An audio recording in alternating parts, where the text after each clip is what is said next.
Selamat pagi anak-anak yang baik.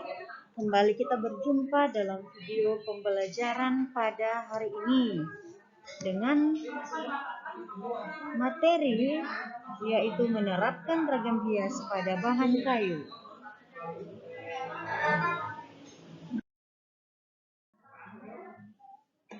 Mari kita melihat penerapan ragam hias pada bahan kayu. Nah, sejak masa lampau, kayu digunakan untuk membuat perabot rumah tangga, seperti kursi, lemari, dan peti. Banyak juga perabot kayu atau bagian bangunan di rumah diberi sentuhan ragam hias. Selain digunakan sebagai hiasan, ada ragam hias pada benda-benda tersebut yang juga memiliki nilai simbolis terkait dengan kepercayaan atau agama.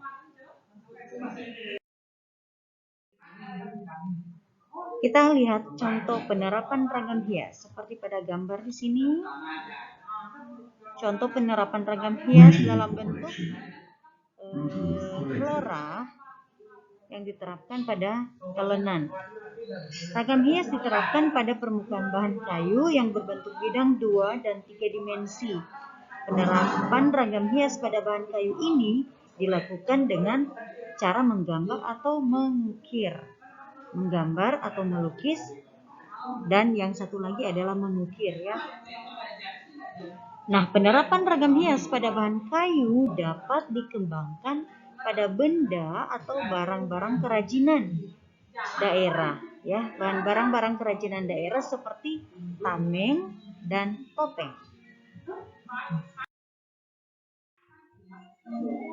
Nah, kita melihat bagaimana teknik penerapan ragam hias pada bahan kayu. Penerapan ragam hias pada bahan kayu dapat dilakukan dengan cara mengukir dan melukis atau gabungan keduanya.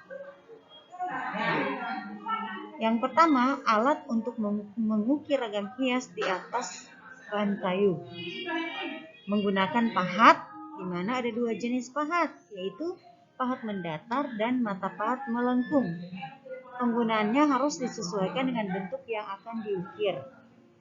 Kemudian yang kedua, alatnya yaitu pemukul. Alat pemukul yang digunakan dalam mengukir umumnya dibuat dari kayu, meskipun ada juga yang menggunakan palu besi dan batu. Kita lihat contoh ya. Contoh di samping ini adalah bahan kayu yang sudah diukir. Diukir tentu awalnya ini merupakan gabungan dari teknik menggambar, ya, kemudian mengukir ya, menggambar atau melukis dan mengukir. Dan jadilah bentuk seperti ini ya, bentuk seperti ini. Kemudian yang kedua juga.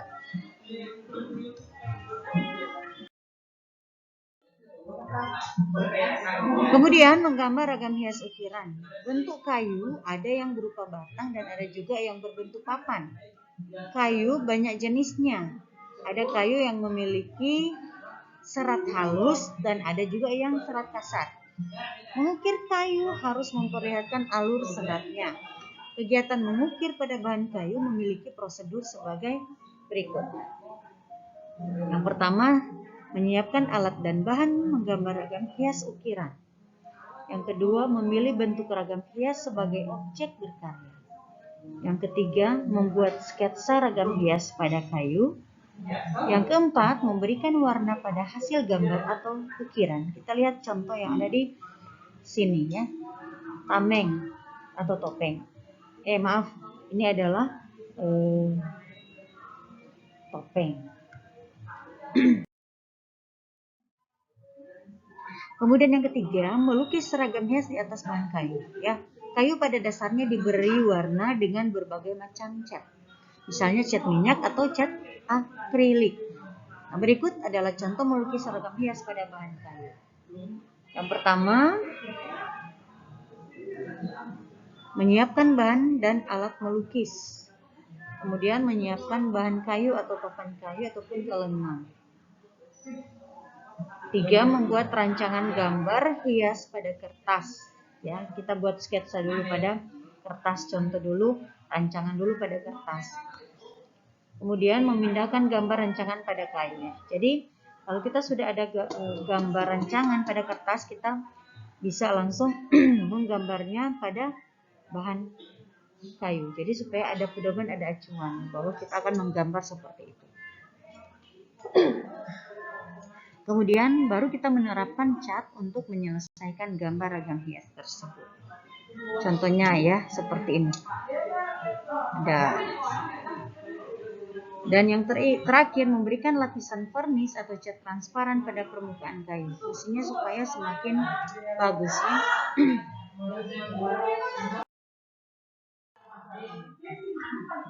Oke, mari kita lihat cuplikan melukis pada bahan kayu di samping.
Oke, baik anak-anak.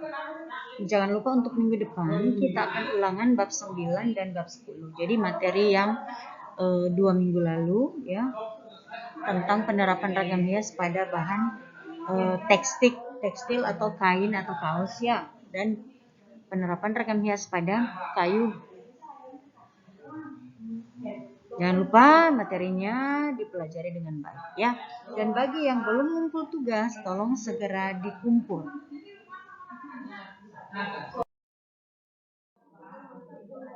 Oke, teman-teman. Kayu merupakan material yang dapat dijumpai di sekitar kita. Kayu tidak hanya sebagai bahan bangunan, tetapi kayu juga bisa memiliki nilai estetika jika diolah dengan sedemikian rupa. Contohnya di Bali ya. Beragam hias dari bahan kayu dapat dijumpai baik sebagai cenderamata atau bahkan sebagai sesuatu yang sakral. Alam telah menyediakan itu semua. Sekarang tergantung bagaimana cara kita untuk merawat dan melestarikannya sehingga memiliki nilai tertentu. Oke anak-anak, terima kasih atas perhatian ya dari kalian semua. Semoga dapat bermanfaat, dapat berguna bagi kalian semua dalam kamu melanjutkan pembelajaran seni budaya ya. Terima kasih, sampai jumpa minggu depan.